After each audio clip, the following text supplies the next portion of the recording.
Citoyennes, citoyens, convoyeuses, convoyeurs, poussés par une volonté commune de défendre nos droits fondamentaux, nous décidions ensemble, ce samedi 12 février, de déferler sur Paris et Bruxelles. Inspirés du convoi canadien, notre seule revendication était la liberté pour tous.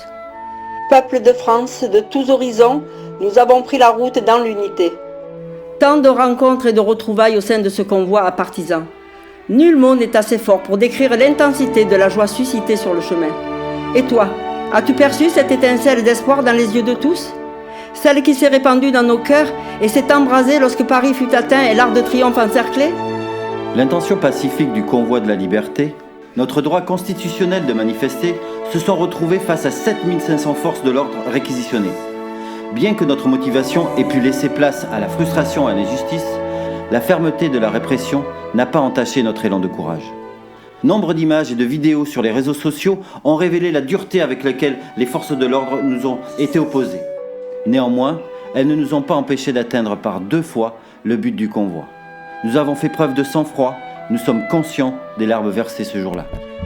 L'amour, l'intelligence collective, la détermination seront nos armes. Récupérons notre libre arbitre, la liberté de choisir sans risquer de perdre notre citoyenneté, notre travail ou notre intégrité. Prenons position pour nos droits et résistons pour protéger les générations futures. Nous remercions du plus profond de nos cœurs chaque don que nous avons reçu et recevons encore à ce jour, mais aussi chaque conductrice, chaque conducteur d'avoir pris la route, chaque citoyenne et citoyen, quelle que soit son implication dans le mouvement. Continuons d'éveiller nos consciences, chacun a un rôle à jouer.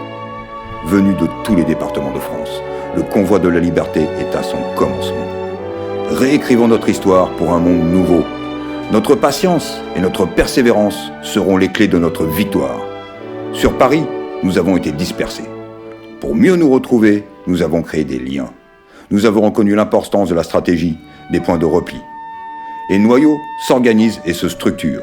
Apprenons de nos erreurs. Prévoyons les nouvelles actions dans de meilleures conditions.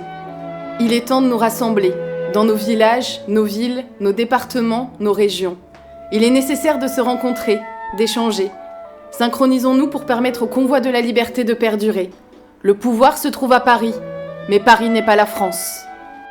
À tous du convoi de la liberté, restons solidaires, faisons-nous confiance. Soyons fiers de la fraternité qui nous lie, qui nous porte et fait notre force. Nous appelons pour un convoi du Tour de France. Le jour venu, nous serons prêts. Nous sommes un.